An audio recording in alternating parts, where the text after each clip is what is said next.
Hello વિદ્યાર્થી મિત્રો, મજામાં છો બધા? આજે આપણે કન્જક્શન 5 કન્જક્શન 5 છે એ શીખવા માટે જઈ રહ્યા છીએ. કન્જક્શનનું નામ છે બીકોઝ, કારણ કે. બીકોઝનો અર્થ શું થાય? કારણ કે. બીકોઝમાં પરિણામ પહેલા આપે અને કારણ પછી આપે. શું કામ આમ થયું? કારણ કે આમ હતું. તો ધેરફોરથી બિલકુલ ઉલટું. ધેરફોરમાં પહેલા કારણ આપે અને પછી એનું પરિણામ આપે. બીકોઝમાં પહેલા પરિણામ આપે અને પછી એનું કારણ આપે કે આમ થયું હતું એટલા માટે આમ થયું. આપણે ધેરફોરને પણ ફોકસ કરીશું સાથે સાથે. વિદ્યાર્થી મિત્રો, પહેલા તમે બોર્ડમાં જરાક નજર નાખી લેશો કે કઈ રીતે વાક્ય રચના છે એ બને છે.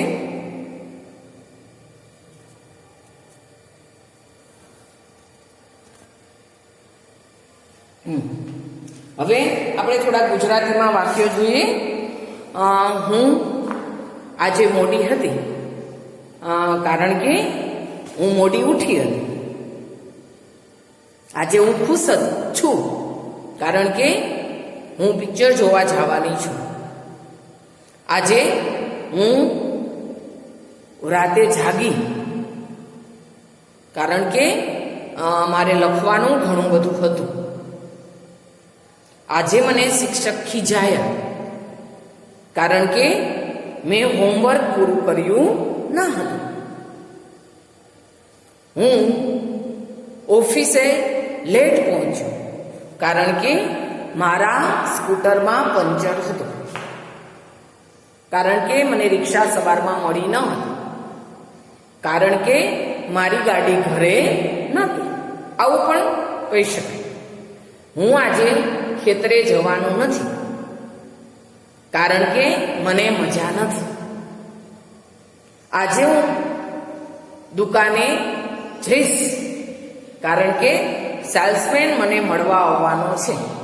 તો કારણ કે એવા જ્યારે અર્થો નીકળે વાક્યમાં ત્યારે કન્જક્શન બીકોઝ છે એનો ઉપયોગ કરવાનો થાય. તમે આગલા કન્જક્શનની જેમ વિદ્યાર્થી મિત્રો મેં તમને કીધું છે કે આગલા કન્જક્શનની જેમ જ્યારે તમે ગુજરાતી કરી લેશો વાક્યનું એટલે વાક્યમાં તમારી જીભે જે કન્જક્શન આવતું હશે એ ગુજરાતીમાં આવી જશે. એટલે ફટાફટ તમારે જે કન્જક્શન બે આપ્યા હોય એમાંથી એકને ચૂઝ કરવાનું અને પછી એનો યુઝ કરવાનો. આ વાક્ય તો હું દરરોજ દરેક કન્જક્શનમાં બોલીશ કે પહેલા ચૂઝ કરવાનું કોન્સમાંથી આપેલા વાક્યમાં અને પછી એનો યુઝ કરવાનો. હવે પહેલું વાક્ય જોઈએ. આઈ એમ લેટ. હું મોડો છું. આઈ મિસ્ડ ધ બસ. કારણ કે હું બસ ચૂકી ગયો હતો. આઈ એમ લેટ. હું મોડો છું. બીકોઝ કારણ કે આઈ missed the bus.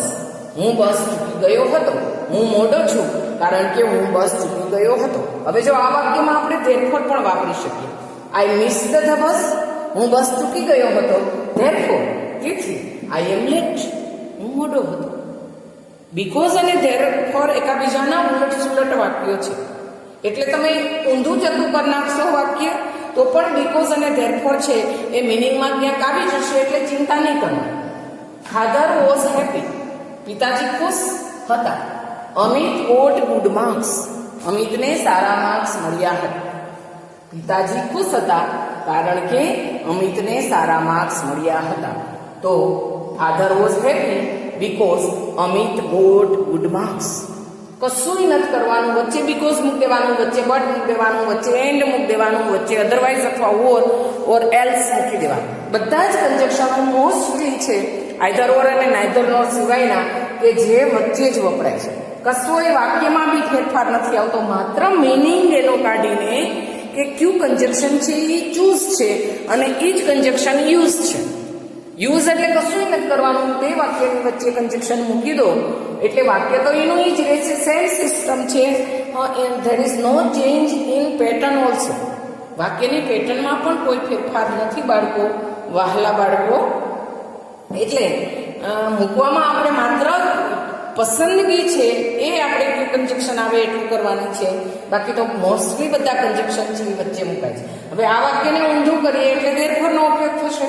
Amit got good marks, અમિતને સારા માર્ક્સ મળ્યા, સો તેથી ફાધર વોઝ હેપી, પિતાજી ખુશ હતા.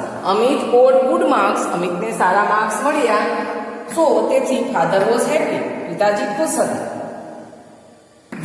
થર્ડ વન, વી ટ્રસ્ટ હિમ, અમે તેમના પર વિશ્વાસ મૂકીએ છીએ, અમે તેમના પર ભરોસો મૂકીએ છીએ.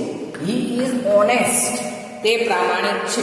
અમે તેમના પર ભરોસો મૂકીએ છીએ કારણ કે તે પ્રામાણિક છે. વી ટ્રસ્ટ હિમ, અમે તેમના પર ભરોસો મૂકીએ છીએ બીકોઝ, કારણ કે હી ઇઝ ઓનેસ્ટ, તે પ્રામાણિક છે.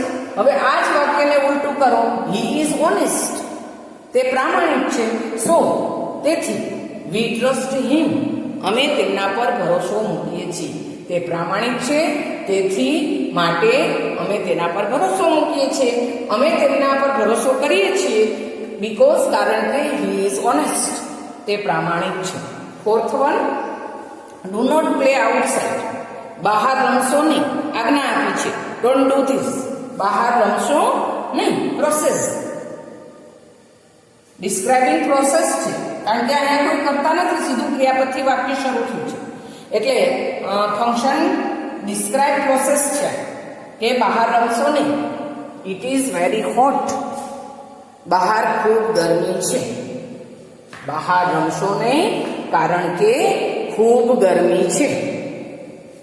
ડુ નોટ પ્લે આઉટસાઇડ, બહાર રમશો નહીં બીકોઝ, કારણ કે ઇટ ઇઝ વેરી હોટ, ખૂબ ગરમી છે.